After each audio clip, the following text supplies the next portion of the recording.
In the late 19th century, European powers carved up an entire continent.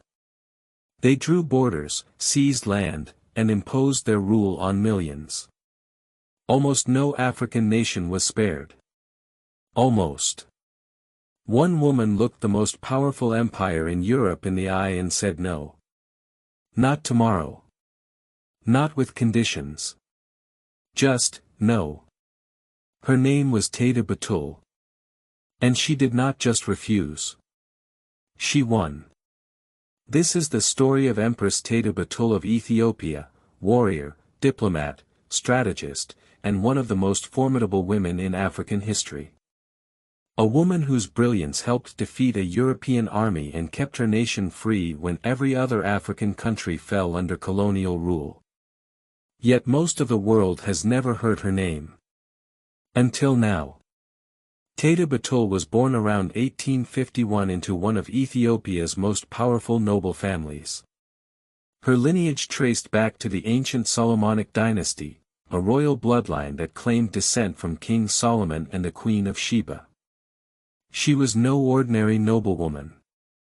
From a young age, Taytu received an education that was rare for women of her era. She studied Guizi, the ancient liturgical language of Ethiopia. She learned Amharic. She was trained in religious scholarship, legal traditions, and the art of governance. She was multilingual, politically sharp, and deeply proud of her Ethiopian heritage. While many women of her time were confined to domestic roles, Taytu was being prepared, whether by design or by fate, for something far greater. In 1883, Taytu married Menelik, the king of Shua, a powerful regional ruler who would soon become Emperor Menelik II of Ethiopia. This was not a marriage of convenience. It was a partnership of equals. Menelik was a shrewd political leader and a modernizer. Taytu was his most trusted advisor. Where Menelik was diplomatic and cautious, Taytu was bold and uncompromising.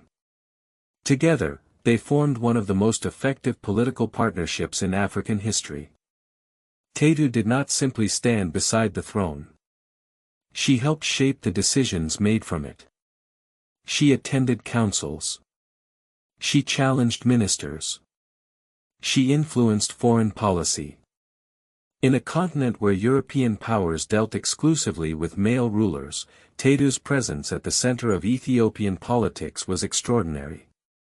In 1889, Italy and Ethiopia signed the Treaty of Wuchale. On the surface, it appeared to be a simple agreement of friendship and cooperation. But there was a trap hidden in the text.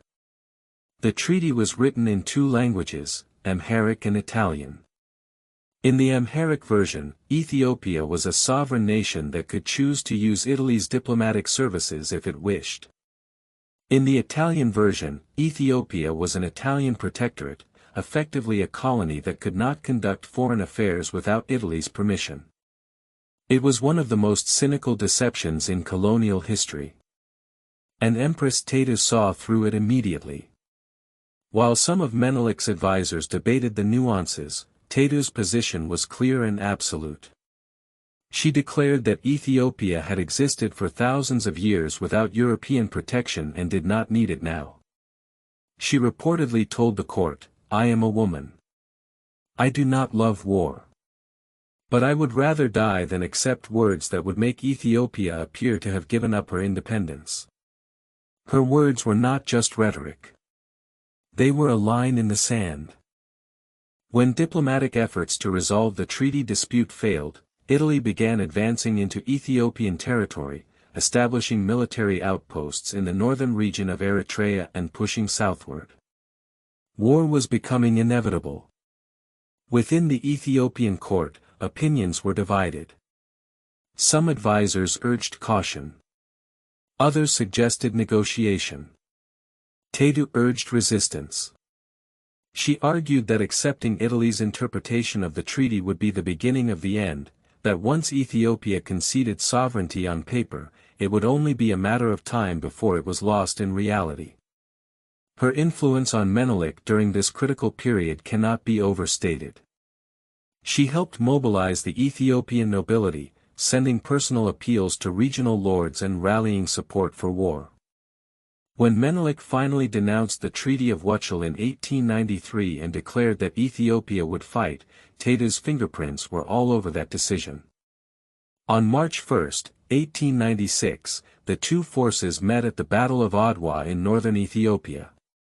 Italy had sent roughly 17,000 troops, many of them experienced soldiers armed with modern rifles and artillery. They expected a quick colonial victory. What they got was a catastrophe. Ethiopia assembled a force of nearly 100,000 warriors, drawn from every corner of the empire. And Empress Taytu Betul did not watch from a distance. She was there. On the battlefield. Taytu personally commanded a force of several thousand soldiers. But her greatest contribution was strategic. She identified that the Italian forces depended on a critical water supply near their position.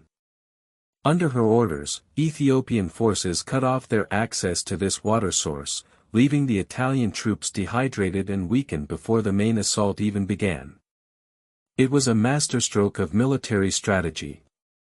When the battle commenced, the Ethiopian forces overwhelmed the Italians from multiple directions. The fighting was fierce and brutal, but by the end of the day, the Italian army was shattered. Nearly 7,000 Italian soldiers lay dead. Thousands more were captured. It was the most decisive defeat of a European colonial army by an African force in history. The Battle of Adwa did not just save Ethiopia. It sent shockwaves across the world. For the first time in the modern era, an African nation had defeated a European power on the battlefield and forced them to recognize its sovereignty. Italy was compelled to sign the Treaty of Addis Ababa, which annulled the Treaty of Wuchale and formally recognized Ethiopia as an independent state. Ethiopia became the only African nation never to be colonized, a beacon of black independence in an age of imperialism. The victory at Adwa became a symbol for oppressed people everywhere. It inspired the Pan-African movement. It gave hope to colonized peoples across Africa, the Caribbean, and the Americas. When African nations began fighting for independence decades later, they looked to Adwa as proof that resistance was not futile, that freedom could be won. After Adwa, Taytu's influence only grew. She is credited with founding the city of Addis Ababa, which means, new flower, in Amharic. She chose the site, established the first permanent settlement there, and championed its development into Ethiopia's capital.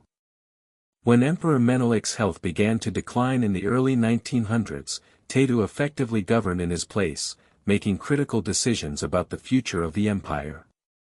She was a patron of the Ethiopian Orthodox Church, a defender of Ethiopian traditions, and a fierce opponent of any foreign interference in Ethiopian affairs.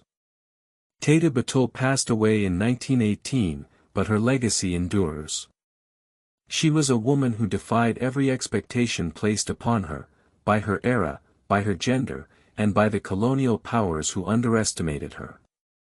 History has a habit of erasing women, especially African women. Taytu Betul led troops into battle, outsmarted colonial diplomats, and helped preserve the independence of an entire nation. Yet for over a century, her story was largely untold outside of Ethiopia. This matters because representation matters. When we tell the stories of African women like Taytu, women who shaped history through brilliance, courage, and sheer force of will, we challenge the narrative that Africa's past is one of victimhood. It is not. It is a past filled with agency, resistance, and triumph. Empress Taytu Betul is proof. If this story moved you, share it. Like this video and subscribe to Africa Explained so more stories like this one reach the world. These are the voices history tried to silence. Let us make sure they are heard.